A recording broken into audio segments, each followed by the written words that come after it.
నిన్నయాల ఇండ్ల ముంగడ పెట్టిన బండ్లనైతే అత్తగారు కట్నం కింద పెట్టిన బండ్ల లెక్కనే కొట్టేసుకొని పోతుర్రు. ఇక కార్లను బార్లకు పోయినంత అల్కగా ఎత్తుకపోతుర్రు. రోడ్ల పక్కన పెట్టిన లారీలను కూడా క్వారీలల్లా ఇసుక కొంట పోయినట్టే కొంట పోతాన్రు. అదే ఇన్స్పిరేషన్ తోటి ఓ దొంగోడు హోటళ్ళ ఇలాచీలను లవంగాలను కూడా ఇత్తుకు లేకుండా ఎత్తుకపోయిండు. గదెట్లనో చూడురి. హైదరాబాద్లో ఇంటి ముంగట ఇడిచిన చెప్పులు బూట్లనే దక్కనీయకుండా ఎత్తుకపోతున్నారు. ఇక కిలకు 2-3 వేలున్న డ్రై ఫ్రూట్స్ని ఇడిచిపెడతారు. తులం 40 రూపాయలున్న ఇలాచీ లవంగాలను చూస్తే వదిలేబుద్ది అవుతుందా, అందుకే ఎత్తుకొని పోయిర్రు. ఇగో ఇది భద్రాచలం కొత్తగూడెం జిల్లా అశ్వాపురం కాడున్న ఒక హోటలు. రాత్రి మంచిగా హోటల్ బంద్ చేసి గట్టిగా తాళాలు వేసుకొని పోయిండు ఓనరు. ఇక ఓనర్లు పోయినాక అర్ధరాత్రి డ్యూటీకి ఎక్కిన దొంగోడు హోటల్కు కన్నం పెట్టి పందికొక్కు లెక్కనే జొర్రిండు.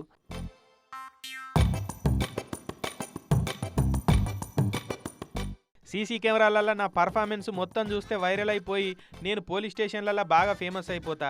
పోలీసు వాళ్ళు ఫోటోలు తీసుకొని వైరల్ చేస్తారు. నాకు అట్లా పాపులర్ అవడు ఇష్టం లేదనుకున్నట్టున్నాడు దొంగోడు. వచ్చుడొచ్చుడే సీసీ కెమెరాల వైర్లు కటింగ్ చేసిండు. వైఫై కనెక్షన్ ఊడవీకిండు. కథ మీగ బూమ్ బూమ్ షకలక అనుకుంటా గల్లపేట కాడికి వేయండు. క్యాష్ కౌంటర్లో ఉన్న 40,000 ఉంటే లక్కీ ఛాన్స్ అని పాట వేసుకొని జేబులో పెట్టుకున్నాడు. ఇంకేమున్నాయని కిచెన్లో దూరితే కిలోల కొద్ది బాదాము, ఇలాచీలు, లవంగాలు అసొంటి మసాలాలు కనిపించినాయి. వీటికి మార్కెట్లో మంచి రేటు ఉన్నది. ఇవేందుకు ఇడిచిపెట్టిపోవాలనుకొని ఆయన పోతా వాటిని కూడా సదురుకొని పోయిండట. ఇక పోయిన మాలంతా కలిపితే 1,00,000 మీదనే ఉంటుందని ఓనర్ అంటున్నాడు. తెల్లారి ఓనర్ వచ్చి హోటల్ తెరుద్దామని చూసేటకల్లా అన్నం పెట్టి ఉన్నది చూసి కంగారు అయిపోయాడు. సీసీ ఫుటేజ్ చూస్తే కెమెరాలలో రికార్డే బంద్ అయిపోయింది. వైర్లు కటింగ్ చేసి ఉన్నాయి. ఇక సీన్ అర్థం చేసుకొని సీదా పోలీస్ స్టేషన్కి పోయిండు. పోలీసు వాళ్ళు కేసు రాసుకొని ఇది తెలిసినోని పని తెగబడ్డ దొంగల పని అన్నది ఎంక్వైరీలో బయట పెడతామని అంటున్నారు. ఇక మేమేం ముట్టుకోకుండానే అన్ని పగలగొట్టున్నాయి. ఉన్న కిచెన్ సామాగ్రి స్టోర్ రూమ్ కూడా పగలగొట్టి ఉండడం జరిగింది. అందులో ముఖ్యమైన సామాను మొత్తం ఎతకడం జరిగింది.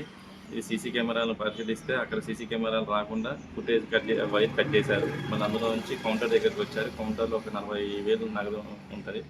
అవి కూడా తీసుకుని ఎతకెళ్ళడం జరిగింది.